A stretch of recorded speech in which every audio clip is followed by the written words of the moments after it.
Hi, I'm Dan Barrera, and in this short video, we're going to look at the difference between the PL1, PL2, CP3, and PL3 link limits in the ISO and EN test standards groups.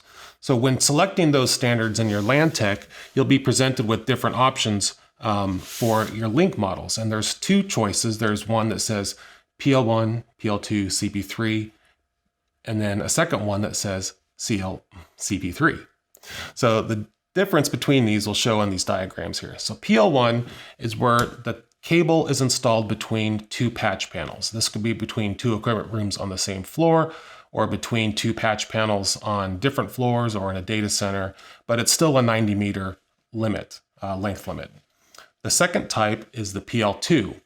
So this is your classical permanent link where the cabling is going from the patch panel to the work area outlet at the other end. Still a 90-meter length limit. The third is that PL2, but now you have a consolidation point connection in the middle somewhere. And that's called a CP1 for consolidation point type 1. And the consolidation point is a connection. It's usually in a floor box or an overhead box.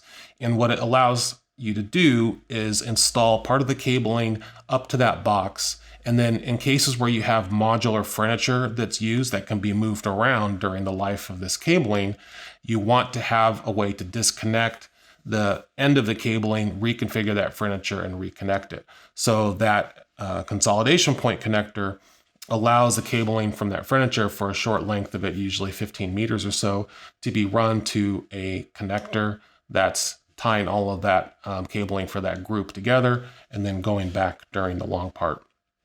So that's all a 90-meter limit, and these are in a box because they all share the same pass-fail test limit as well. The last one is the PL3 connection, and this is not including the last bit of the cabling. So it's the patch panel to the consolidation point. So this would be used during the construction phase before furniture is in place because you need the furniture to run that last bit of cabling in, so that this cabling can be tested during construction, ensured to be passing test limits.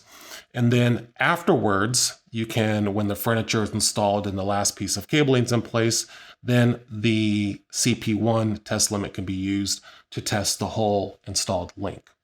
So these first three are on the same line in the LanTEK because they all use the same pass-fail limit, and the PL3 is in the line by itself because it has a different set of limits, being that it's a shorter cabling and that there's just the one connector and not allowing for the additional connector later on.